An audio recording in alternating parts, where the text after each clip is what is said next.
Boa noite, turma. Quinto período de Pedagogia. Hoje, dia 5 de maio de 2020, nós iniciamos a nossa aula da disciplina Conteúdos e Processos de Língua Portuguesa. Bom, vocês receberam aí o nosso roteiro. A nossa aula de hoje é sobre gêneros e tipologias textuais, discursivas na leitura e na produção de texto. Mas antes nós vamos fazer uma breve revisão aí da última aula. Bom, na última aula nós falamos sobre teorias do letramento, sobre as diferenças entre a teoria do letramento autônomo e ideológico e as implicações dessas teorias no ensino de língua portuguesa. Assistimos ao documentário português, A Língua do Brasil. Quem não assistiu, assista, tá lá no Facebook. A gente pode fazer hoje aí até uma sessão pipoca, para quem não assistiu, uma sala de vídeo. Para a atividade de casa, fizemos a descrição e depois a análise dos referenciais curriculares nacionais da educação infantil nos 3 volumes. Foi um trabalhão, hein, gente? Eu sei. Do contexto em que esse texto nos traz os termos leitura e escrita. Bom, com certeza agora vocês estão muito mais, quem fez o exercício, quem assistiu o documentário, quem não assistiu, assista. Quem assistiu a última aula já está muito mais por dentro do que é leitura e escrita. E a leitura e escrita, ela é o que permeia todas as atividades de ensino de língua portuguesa relacionadas. A disciplina de língua portuguesa tem relação direta com a leitura e a escrita. O que nós vamos ver especificamente na aula de hoje? Bom, gente, na aula de hoje nós vamos discutir sobre as tipologias textuais e os gêneros textuais discursivos. Vamos lá? Vamos começar.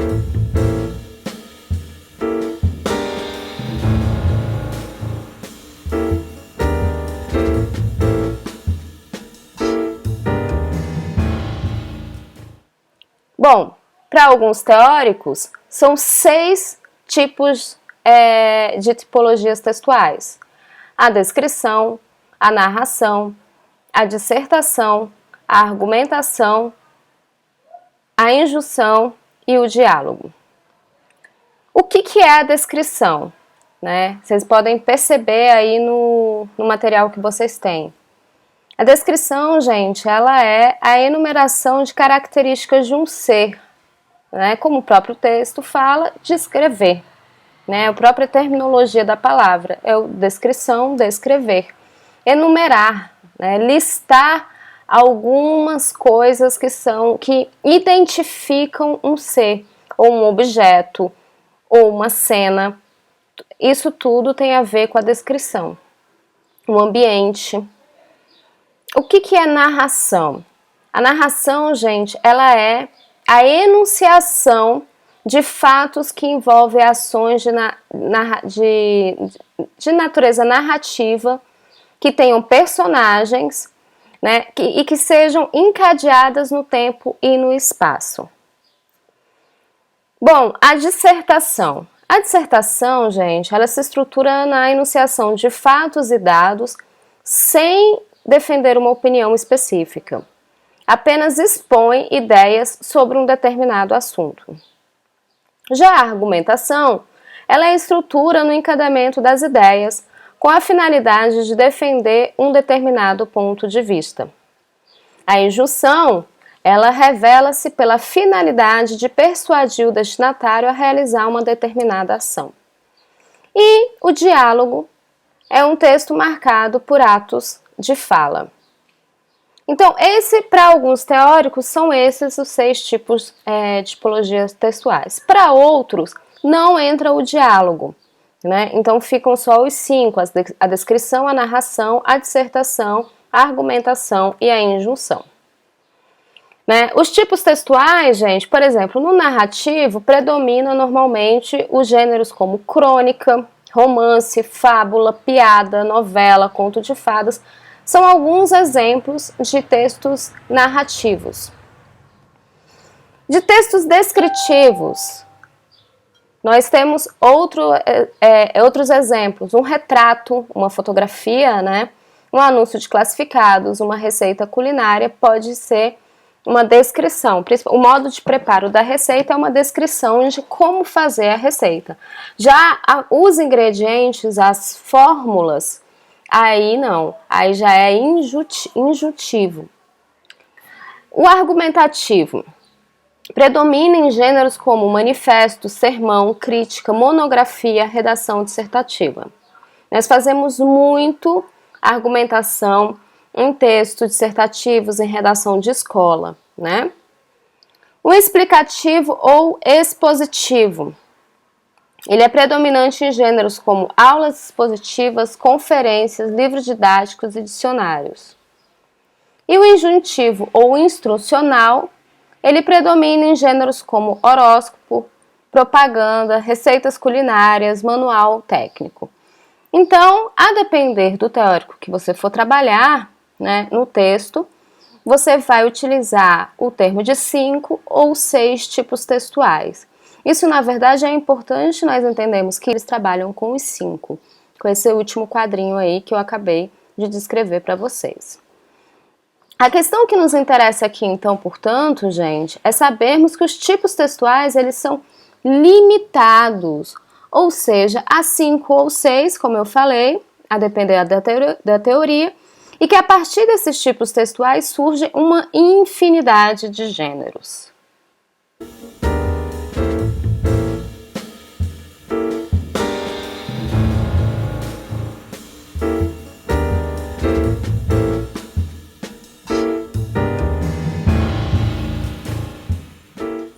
Bom, então, qual é a diferença entre gêneros textuais e tipos textuais? Bom, enquanto gêneros textuais, eles são instrumentos culturais disponíveis nas interações sociais, os tipos textuais, eles são sequências teoricamente definidas pela natureza linguística da sua composição, narração, exposição, argumentação, descrição ou injunção. Então, os tipos textuais, eles estão mais no campo da teoria, e os gêneros textuais, eles estão mais no campo da prática. O que isso significa dizer? Bom, na aula passada nós vimos sobre as práticas sociais e os eventos sociais relacionados aos letramentos. Lembra disso? Isso é para nós começarmos a entender que os gêneros textuais ou gêneros discursivos, eles vão ser praticados de acordo com a prática social, com o evento social em que ele está inserido, que tem a ver com a prática de leitura e escrita. Já os tipos textuais, eles estão no campo da teoria, da abstração. Então, eles são o primeiro ponto para depois nós entendermos os gêneros e compreender que esses gêneros, eles são infinitos, né? Apesar de relativamente estáveis, como a gente vai ver no texto teórico da aula de hoje, do grande Mikhail Bakhtin, um teórico russo, né, os gêneros dos discursos. Nós vamos ler esse texto para nós entendermos mais sobre como é que se forma a questão dos gêneros do discurso, ou textuais, também a depender da teoria. Bom, continuando aí no quadrinho que vocês têm. Então, os instrumentos, enquanto os gêneros textuais, eles são instrumentos para agir linguisticamente, olha aí, a ação. Gênero sempre tem relação com ação, com prática, né? Eles são historicamente mutáveis e relativamente estáveis.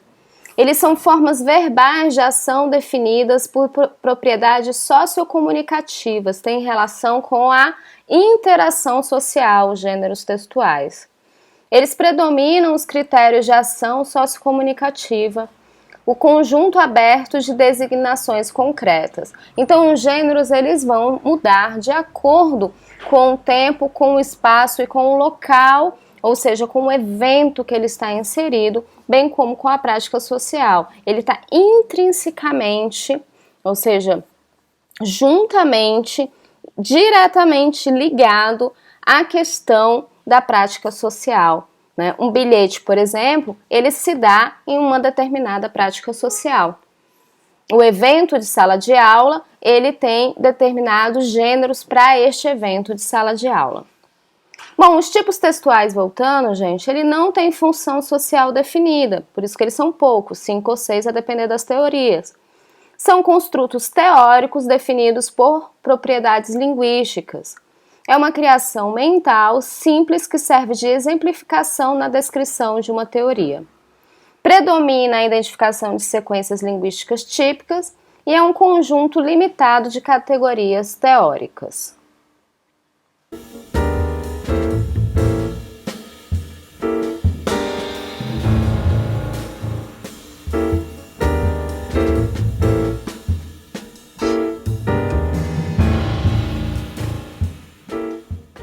Então, por que trabalhar com gêneros textuais? Bom, as práticas de linguagem são mediadas por instrumentos culturais e históricos, ou seja, os gêneros textuais, ou seja, por gêneros textuais. Então, nós mediamos as nossas práticas cotidianas por meio da linguagem. E esse meio de linguagem, ele é materializado por meio dos gêneros textuais.